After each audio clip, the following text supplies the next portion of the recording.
Instagram, YouTube, tidak ada.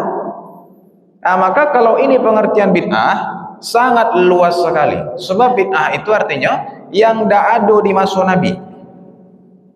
Nah, maka Bapak Ibu perlu kita batasi. Tidak mungkin seluruhnya pesawat tadi sase salah tertolak, tidak mungkin. Tidak mungkin mikrofon kau tertolak, HP kau tertolak. Maka harus ada batasan. Bid'ah yang disebut tertolak di dalam hadis Nabi tersebut apa? Maka Ibnu Rajab Al-Hambali menjelaskan, ya, wal muradu bil bid'ah, ya, yang dimaksud bid'ah sesat itu adalah ma ahditha mimman la aqlalahu fi syari'ati yadlun alaih. Ya, yang dimaksud bid'ah sesat itu perkara baru yang tidak ada landasan syariahnya. Tidak ada dalilnya dalam Islam, ya, tidak ada diajarkan dalam Islam, tidak ada tuntunannya. Sabbihisma rabbikal a'la alladzi khalaqa fasawwa. Bismillahirrahmanirrahim. Assalamualaikum warahmatullahi wabarakatuh.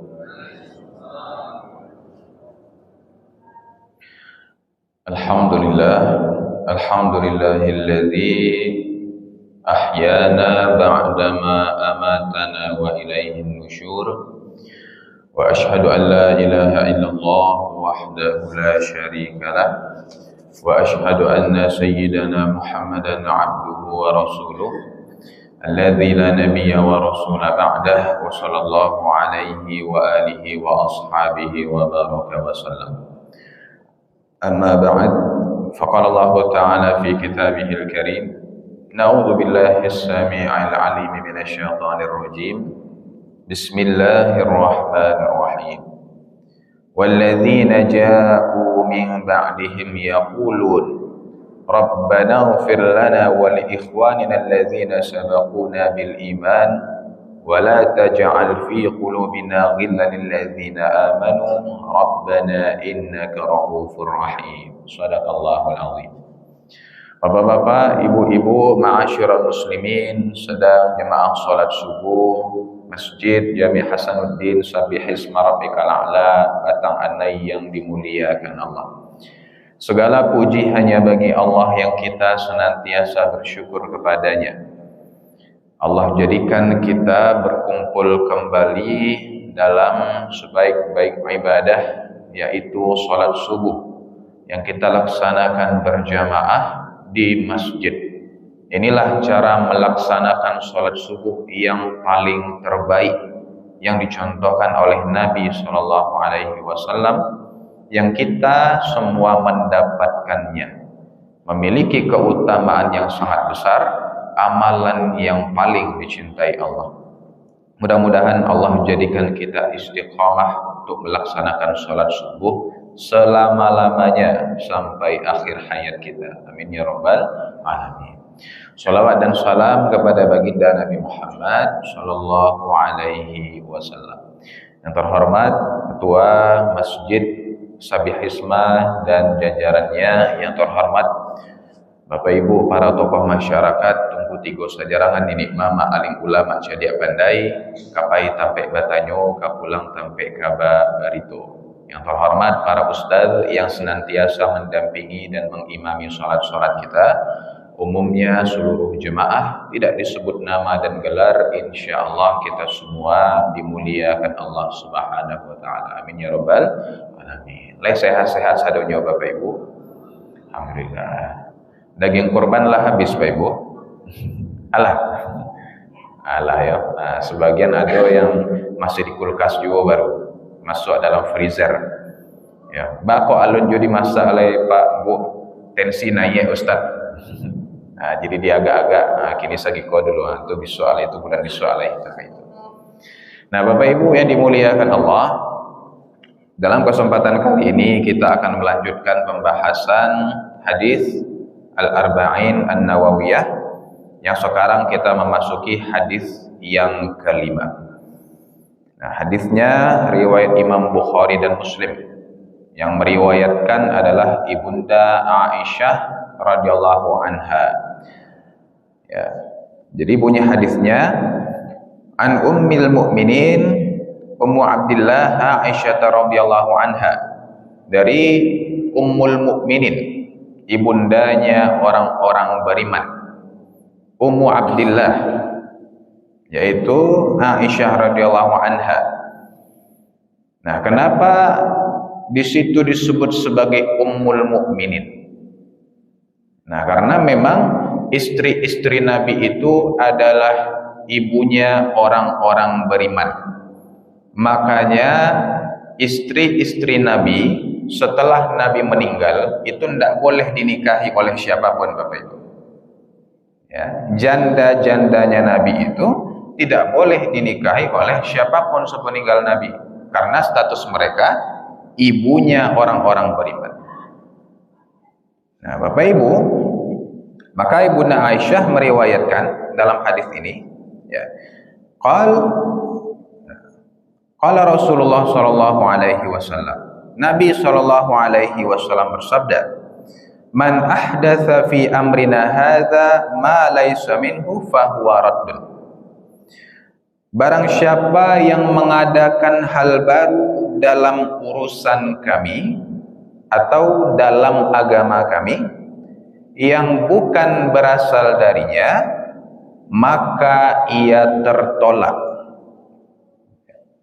Wa fi riwayati li Muslim, dan dalam riwayat Imam Muslim, man amila amalan laisa alaihi amruna fahuwa raddun. Barang siapa melakukan suatu amalan yang bukan berasal dari perintah kami, maka ia tertolak. Hadis riwayat Imam Bukhari Muslim, hadis sahih. Nah, Bapak Ibu, jadi di hadis ini kita jelaskan satu persatu. Di situ dikatakan man ahdatsa. Ahdatsa ini artinya membuat sesuatu yang baru. Seakar kata dengan hadis. Hadis itu artinya baru. Nah, makanya nama Allah itu salah satunya dalam sifat 20, Bapak Ibu, mukhalafatuhu lil hawadith, berbeda dengan yang baru. Maksud yang baru di sini adalah makhluknya. Nah, Allah itu sudah ada, ya, dan makhluknya semuanya adalah baru, maka Allah itu berbeda dengan makhluknya. Fi amrina, dalam urusan kami, maksudnya dalam agama Islam ini, dalam syariat Islam. Ma laisa minhu, yang tidak berasal darinya, tidak ada payung hukumnya dari Islam, tidak ada contohnya dari Islam, tidak ada dalilnya, ayatnya dari Islam, fahuwa raddun, maka tertolak, tidak diterima oleh Allah, dan justru bisa menimbulkan dosa dan memasukkan ke dalam api neraka. Nah, Bapak Ibu, jadi ketika membahas hadis qur, kita akan bersinggungan dengan satu istilah yang disebut sebagai bid'ah. Nah, lain pernah Bapak Ibu mandang atau bid'ah? Ya. Nah, bid'ah ini apabila disampaikan maka konotasinya negatif. Artinya adalah sesat. Dan kini ada segolongan kaum, Bapak Ibu, yang itu sangat suka membid'ahkan, sangat suka menyesatkan orang lain yang berbeda dengan diri mereka. Nah, jadi karenanya membid'ahkan orang saja, Bapak Ibu, ya kan? Nah, bisa kita sebut mereka ini sebagai Wahabi. Apa kepanjangannya? Wawasannya hanya bid'ah. Nah, itu Wahabi itu, Bapak Ibu.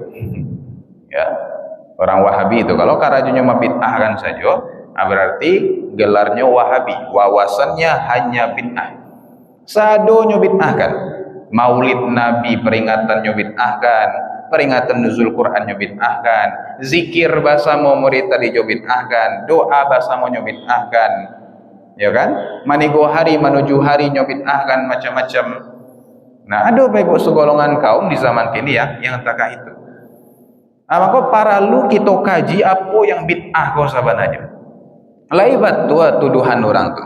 Baso yang biasa kita karajuan tadi itu adalah perkara bid'ah. Maka insyaallah dalam waktu yang singkat ko kita duduk akan Bapak Ibu apa yang dimaksud dengan bid'ah tersebut. Nah, Bapak Ibu, jadi berbicara tentang pengertian bid'ah, ya, kita dalam mengambil pengertian tentu mengutip pendapat para ulama. Al-Imam Ibnu Hajar Al-Asqalani mengatakan dalam kitabnya Fathul Bari, syarah Sahih Bukhari, al-bid'atu asluhu ma ahdatha ala ghairi mithali sabiq. Bid'ah adalah sesuatu yang dikerjakan tanpa ada contoh sebelumnya. Bid'ah adalah sesuatu yang tidak ada contoh sebelumnya. Jadi nyobaru bana. Makanya salah satu nama Allah itu Al-Badi'. Badi'us samawati wal ard. Allah mengawali penciptaan langit dan bumi. Allah ciptakan tanpa ada contoh sebelumnya. Maka Allah itu Al-Badi'. Nah, maka bid'ah ini adalah sesuatu yang tidak ada contoh sebelumnya. Ya, yang baru seperti itu. Nah, maka ini pengertian bid'ah yang sangat luas sekali Bapak Ibu. Kemudian kita tarik juga pendapat Imam An-Nawawi yang sekarang sedang kita bahas kitab hadis Al-Arba'innya ini. Ya, beliau mengatakan hiya ihdatsu ma lam yakun fi ahdi Rasulillah sallallahu alaihi wasallam. Bid'ah adalah melakukan sesuatu yang tidak ada di masa Nabi sallallahu alaihi wasallam. Nah, jadi ini pengertian bid'ah dari dua orang ulama besar. Yang pertama katanya bid'ah itu yang tidak ada contohnya. Yang kedua bid'ah itu hal yang tidak ada di masa Nabi. Maka Bapak Ibu, kalau ikut pengertian bid'ah, maka sangat banyak sekali bid'ah, ya kan? Kok yang di muka amboko kok bid'ah Bapak Ibu? Tidak ada di masa Nabi kok. Jas amboko bid'ah pula kok. Nabi tidak pernah pakai jas. Nabi tidak pernah pakai kemeja, pakai batin.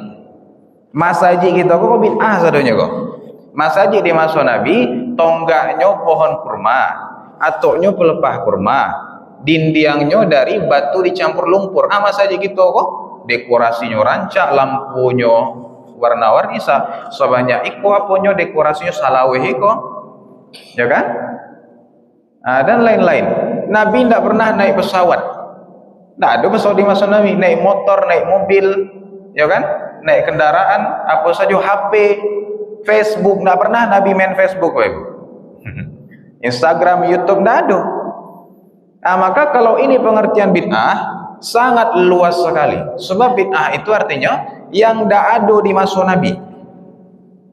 Nah, maka Bapak Ibu perlu kita batasi.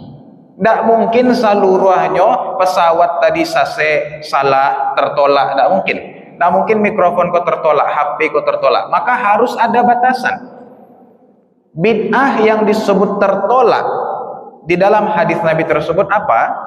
Maka Ibnu Rajab Al-Hambali menjelaskan, ya, wal muradu bil bid'ah, ya, yang dimaksud bid'ah sesat itu adalah ma ahditha mimman la aqlalahu fi syari'ati yadlun alaih. Ya, yang dimaksud bid'ah sesat itu perkara baru yang tidak ada landasan syariahnya. Tidak ada dalilnya dalam Islam. Ya, tidak ada diajarkan dalam Islam, tidak ada tuntunannya. Nah, amma ma kana lahu aslu minasy-syar'i yadullun alaih falaysa bi bid'atin syar'an wa in kana bid'atan lughah. Adapun perkara baru yang ada dalilnya, yang ada sumbernya, yang ada landasannya, itu tidak termasuk kategori bid'ah menurut syarak, walaupun dia bid'ah secara bahasa. Jadi yang sesat itu Bapak Ibu yang tidak ada dalilnya, dibuat-buat saja, memandai-mandai. Contohnya pernah di masa Nabi ada orang yang bernazar. Apa nazarnya? Ambo puaso hari ko dan ambo akan tagak di tengah angin hari. Ambo tagak di tengah angin hari. Nah, itu nazarnya Bapak Ibu. Akhirnya dia laksanakan tagaknya dia teh apa di bawah matahari tadi sambil puasa. Ditanya di Nabi itu manga orang tentu cek Nabi. Nyo sedang melaksanakan nazarnya Rasulullah. Nyo bernazar tagak di bawah matahari tagak sampai puasa. Kecek Nabi, hendaklah dia tetap berpuasa dan hendaklah dia berhenti tagak di bawah matahari itu. Nah, itu bakar bid'ah Bapak Ibu, mandai-mandai manganya gitu. Puasanya kata Nabi silahkan dilanjutkan. Tapi yang mudah tadi itu tidak usah dikarajokan. Ada juga sahabat yang mengatakan aku akan berpuasa selama-lamanya. Aku akan sholat terus setiap malam tidak berhenti-berhenti. Aku akan baca Quran tidak berhenti-berhenti begini. Kecik Nabi, ambo saja Nabi kok, ambo bergaul jo istri ambo, bergaul jo kawan-kawan ambo. Ambo makan, ambo minum. Tidak usah kalian berlebihan mana takah itu. Tidak ada orang yang puasa salamunyo, sholat malam tiap malam nyupan tidak berhenti-berhenti takah itu. Nah, maka itu hal yang dilarang oleh Nabi Shallallahu Alaihi Wasallam. Nah, Bapak Ibu, jadi yang sase itu adalah yang tidak ada dalilnya. Kok yang paling ngaco karena bid'ah kan Bapak Ibu, karena sesatkan. Nah, itulah Maulid Nabi, ya kan? Apakah benar Maulid Nabi itu bid'ah, memperingatinya? Apakah betul tidak ada dalilnya? Ada dalilnya Bapak Ibu. Kita buka Al-Quran surah Ibrahim ayat 5. Nah, Allah Subhanahu wa taala berfirman di situ, ya. Walaqad arsalna Musa bi ayatina, ya, an akhrij qaumaka minadh dhulumati ilan nur wa dzakkirhum bi ayyamillah. Dan sungguh kami telah mengutus Musa dengan membawa tanda-tanda kekuasaan kami, dan kami perintahkan kepadanya, keluarkanlah kaummu dari kegelapan menuju cahaya yang terang benderang, dan ingatkanlah mereka kepada hari-hari Allah. Kita garis bawah di situ Pak Ibu. Wa dzakkirhum bi ayyamillah. Ingatkanlah mereka dengan hari-hari Allah. Ulama tafsir menjelaskan apa maksudnya hari-hari Allah itu? Hari-hari di mana Allah menganugerahkan nikmat yang besar kepada manusia. Ya, misal hari diselamatkannya Musa dari Fir'aun. Ketika Fir'aun terkepung oleh ombak sehingga mati di tengah lautan. Hari ketika Nabi Ibrahim selamat dari api. Hari Nabi Nuh selamat dari air bah, banjir besar. Ya, dan contoh-contoh lainnya. Begitu juga hari kelahiran Nabi Muhammad SAW. Adakah hari yang lebih istimewa daripada itu, Bapak? Hari di mana datangnya cahaya di tengah kegelapan. Pemimpin manusia seluruh zaman. Hari lahirnya. Tentu itu hari yang besar. Maka kata Allah, wa dzakkirhum, ingatkanlah mereka akan hari-hari besar Allah. Dan hari kelahiran Nabi Muhammad adalah termasuk hari besar. Nah, maka inilah landasan kita memperingati Maulid Nabi. Cara memperingatinya bagaimana? Fleksibel. Selagi niatnya untuk mengingatkan. Nah, kan kita sudah kaji kemarin Pak Ibu di hadis yang pertama, innamal a'malu binni, niat, sesungguhnya amalan itu berdasarkan niat. Maka silakan kita lakukan, misal kita share lewat Facebook status, tujuannya mengingatkan Maulid Nabi. Boleh, bagus. Atau kita bikin selebaran, kita bikin spanduk, atau kita bikin tablik akbar di masjid, kita bikin perlombaan misalnya MTQ dalam rangka mengingatkan Maulid Nabi tadi, maka boleh. Fleksibel Bapak Ibu. Nah, begitu juga dengan hari-hari besar lainnya, Isra wal Mi'raj, Nuzulul Quran, ya kan? 1 Muharram yang sebentar lagi akan masuk pergantian tahun. Itu boleh kita peringati. Ya. Nah, Bapak Ibu yang mulia, maka tidak ada masalah. Nah, kemudian apa lagi? Ya, macam-macam Bapak Ibu. Ada pula yang membid'ahkan Al-Fatihah itu tidak sampai kepada orang yang meninggal. Jadi ada yang mengatakan Bapak Ibu, Al-Fatihah kok itu tidak sampai kepada orang meninggal, tidak usah ngirim-ngirim Al-Fatihah. Sholat jenazah saja pakai Al-Fatihah Bapak Ibu. Masa yo ndak sampai Al-Fatihah kepada orang meninggal? Sholat jenazah saja pakai Al-Fatihah. Tandanya sampai Al-Quran sampai kepada orang yang meninggal.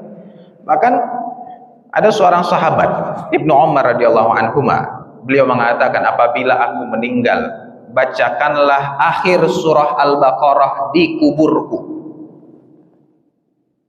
Nah, jadi yang kita lakukan ini ada tuntunannya. Kemudian apa lagi?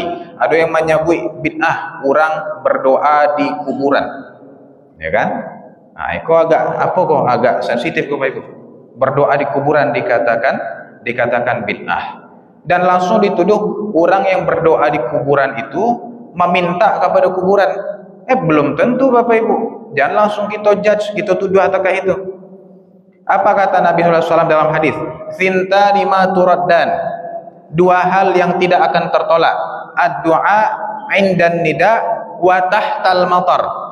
Doa ketika azan berkumandang dan ketika hujan turun. Ini dua doa yang tidak akan tertolak. Kenapa? Karena dua waktu tersebut adalah waktu yang penuh berkah. Ketika azan berkumandang, maka berkah meliputi tempat azan berkumandang tersebut. Ketika hujan turun, maka berkah pun meliputi tempat tersebut. Sebagaimana Allah sampaikan Quran surah Qaf ayat 9, sesungguhnya hujan itu adalah air yang penuh berkah. Makanya berdoa ketika hari hujan dianjurkan karena penuh berkah. Kenapa doa di masjid mustajab? Karena masjid tempat yang penuh berkah. Dan kenapa orang berdoa di kuburan Pak Ibu? Biasanya kuburan orang-orang soleh, karena kuburan orang soleh itu tempat yang berkah. Nah, jadi berdoanya kepada Allah, kecuali memang meminta kepada yang dikubur itu, yang meninggal itu baru salah. Tapi kalau ada orang berdoa di kuburan, aja langsung syirik lah, kafir lah, macam-macam. Alun tentu lah. Hati-hati mana gitu Bapak Ibu. Maka adabnya bagaimana? Kalau ada sesuatu yang kita belum ketahui, ya kan? Kita belum tahu, mencari orang melakukan, maka jangan langsung kita judge, kita tuduh itu bid'ah, kita tuduh sesat. Pelajari mana dulu, tanya ke orang tuh, ikut dari mana asalnya, dari mana dalilnya. Sudah tuh tanya kepada guru-guru, tanya kepada ustadz, baru kita seperti itu. Jadi jangan langsung dihukumi Bapak Ibu. Ya, Nabi SAW itu bersabda dalam sebuah hadis, apabila seorang muslim menuduh saudaranya kafir, maka pasti salah satu di antara keduanya kafir. Artinya apa? Seandainya kita menuduh orang kafir, seorang muslim, nah, kalau dia bukan kafir tapi kita tuduhkan kafir, maka tuduhan itu akan berbalik kepada diri kita sendiri. Begitu juga suka menuduh orang bid'ah. Kita tuduh orang bid'ah, kiranya di mata Allah itu bukan bid'ah, berbaliklah bid'ah itu kepada diri kita sendiri. Kita tuduh orang sasek gitu kan, padahal tidak sasek, ada landasannya, ada dalilnya. Balik sasek itu ke kita, baik. Akhirnya lama-lama melenceng jalan kok, jauh dari kebenaran. Nah, maka jangan sangat mudah sekali. Termasuk zikir yang kita lakukan di siko, Ibu, zikir basamo, doa basamo, adakah tuntunannya? Bahkan Al-Quran mengatakan, Rabbana atina fid dunya hasanah wa fil akhirati hasanah wa qina adzabannar. Rabbana hab lana min azwajina wa dzurriyyatina qurrata a'yun waj'alna lil muttaqina imama. Rabbana srif 'anna 'adzab jahannam. Inna 'adzabaha kana gharama inna hadza mustaqarra wa muqama. Pakai Rabbana semua. Rabbana itu artinya apa? Ya Tuhan kami. Kami kok basamo atau surang Bapak Ibu? Bersama-sama. Diajarkan dalam Al-Quran spirit doa bersama. Jadi doa basamo tidak ada masalah. Al-Quran sendiri ya, itu spiritnya doa bersama. Makanya pakai Rabbana. Zikir bersama, doa bersama, tidak ada masalah. Nah, kesimpulannya Bapak Ibu, aku kalau diuraikan panjang kok lebih 20 menit. Apa yang sudah diajarkan oleh guru-guru kita maka laksanakanlah. Ada dalilnya sadanya Pak. Tidak usah ragu-ragu lagi. Adapun kaum-kaum yang sekarang ya menggonggongkan bid'ah segala macam, itulah ujian Allah bagi kita. kita anggap itu sebagai ujian Allah untuk mengetes ya keimanan kita, maka tetaplah kita dalam koridor yang lurus, koridor ahlus sunnah wal jamaah. Aku qouli hadza wa astaghfirullah li wa lakum wa sallallahu ala sayyidina Muhammadin wa ala alihi wa sahbihi ajmain walhamdulillahirabbil alamin. Subhanaka Allahumma bihamdika asyhadu an la ilaha illa anta astaghfiruka wa atubu ilaik. Terima kasih Bapak Ibu, banyak maaf. Assalamualaikum warahmatullahi wabarakatuh.